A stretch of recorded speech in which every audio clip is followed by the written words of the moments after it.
Selamat pagi pemirsa, apa kabar Anda hari ini? Senang sekali dapat menjumpai Anda dalam Berita Papua hari ini.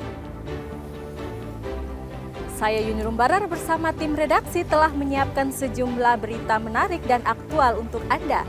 Berikut 3 berita utama.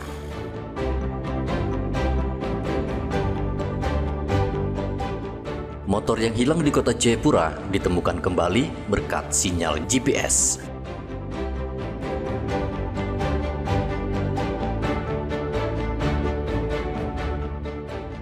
Balai Karantina Hewan dan Ikan Papua menggagalkan penyelundupan kangguru tanah di Pelabuhan Jayapura.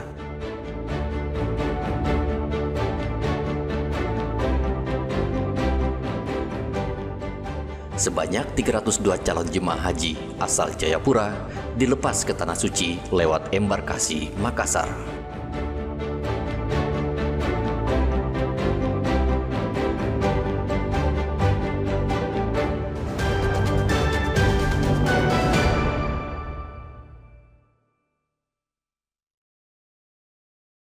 Kehilangan motor yang diparkir di Jalan Ahmad Yani, Matias langsung mendatangi kantor Polsek Heram, Kota Jayapura.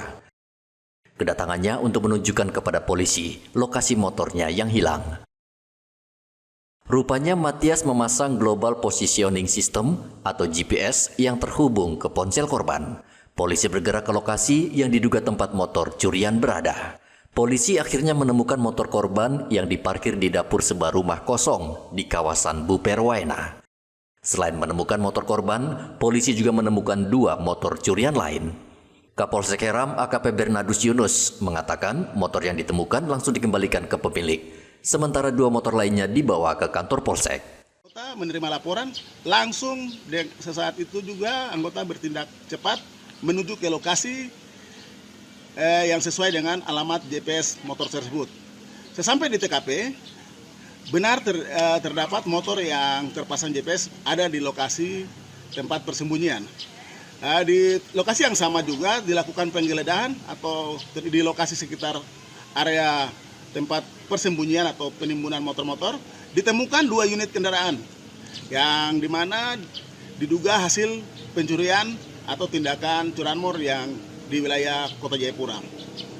Dari kedua motor tersebut, 1 motor sudah diserahkan kepada pemiliknya yang ada terpasang GPS, 1 unit sudah diserahkan ke Polsek Moratami, yakni yang ada LP-nya. 1 unit masih ada di Polsek Heram. Kami masih melakukan pengecekan untuk mengetahui pemilik sebenarnya dari kendaraan tersebut. Polisi mengimbau warga yang kehilangan motor segera melapor ke Polsek Heram. Polisi juga masih menyelidiki pencuri motor karena diduga pelaku melarikan diri sebelum kedatangan polisi. Pengendara motor diimbau waspada karena saat ini pencurian motor marak di Kota Jayapura. Arthur melaporkan dari Kota Jayapura, Papua.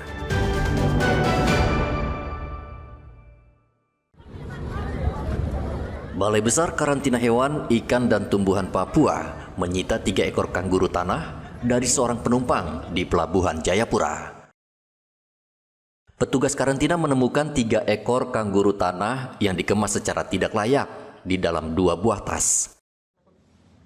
Penumpang yang membawa kangguru tanah tidak ditahan, namun hanya diberi peringatan keras. Kangguru tanah itu akan diserahkan ke Balai Konservasi Hewan untuk dilepas liarkan. Kepala Balai Besar Karantina Hewan, Ikan dan Tumbuhan Papua, Lutfi Natsir, mengimbau warga tidak menyelundupkan satwa liar dan satwa yang dilindungi karena hukumannya bisa dipenjara.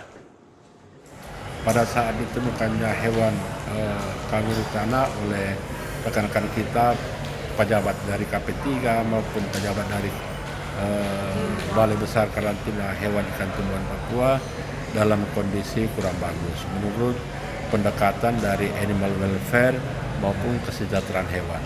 Diharapkan nantinya pada saat diserahkan ke BKSDA dapat pulih kembali seperti sedia kala untuk dibebas liarkan. Kangguru tanah merupakan salah satu spesies endemik di Papua yang harus dijaga kelestariannya. Balai Karantina Hewan, Ikan dan Tumbuhan Papua terus bekerja sama dengan kepolisian untuk melakukan pengawasan di setiap pintu masuk daerah, yaitu di pelabuhan dan bandara. Arthur melaporkan dari Kota Jayapura, Papua.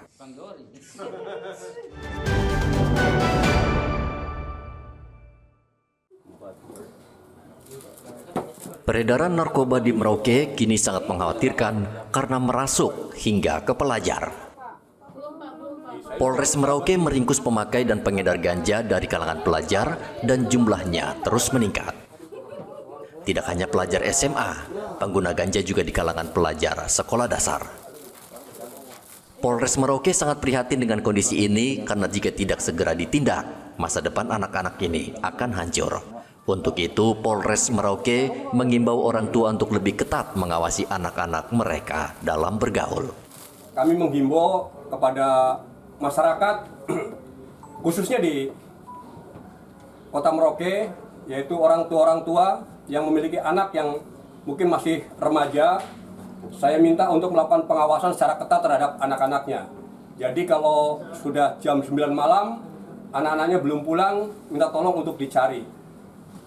Karena jangan sampai anak-anaknya terjerumus ke dalam narkotika. Karena ini yang kedua kalinya Satuan Narkoba melakukan penangkapan terhadap pelaku yang masih di bawah umur dan statusnya masih pelajar. Jadi ini narkotika jenis ganja ini sudah beredar di kalangan anak-anak atau di kalangan pelajar. Selama ini menurut Sutejo, polisi terus memberikan imbauan kepada pelajar di bawah umur yang tertangkap menggunakan ganja. Namun ternyata imbauan itu tidak efektif karena pelajar kembali berurusan dengan polisi karena tertangkap lagi menggunakan dan mengedarkan ganja. Muhammad Ridwan melaporkan dari Merauke, Papua Selatan.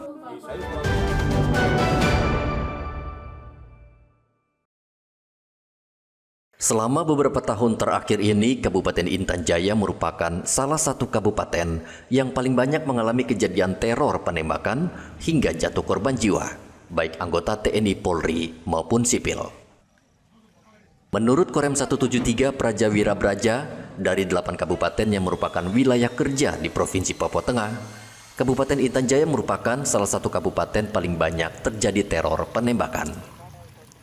Dan Rem 173 Prajawira Braja, Brigjen Fritz Wilam Richard mengatakan teror penembakan merupakan salah satu aksi kekerasan dari kelompok yang berseberangan dengan negara untuk menunjukkan keberadaan mereka.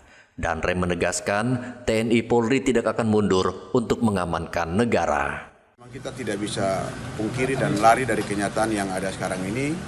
Dari 8 kabupaten yang di bawah saya, memang dinamika konflik bersenjata ini lebih banyak di Intan Jaya. Ya, mungkin mereka selalu menunjukkan eksistensinya biar mendapat pengakuan dari dunia luar, kan seperti itu. Ya, itu salah satu pergerakan mereka untuk menunjukkan bahwa mereka eksis seperti itu.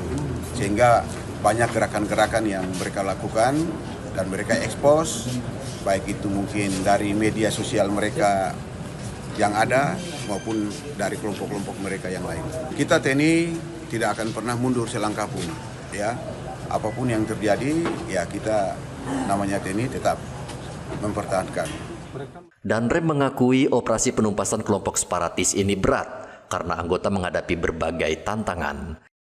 Salah satunya, kelompok tersebut selalu menggunakan warga sipil sebagai tameng, sehingga situasinya sangat dilematis. Dari Mimika, Papua Tengah, Igobat Momolin melaporkan.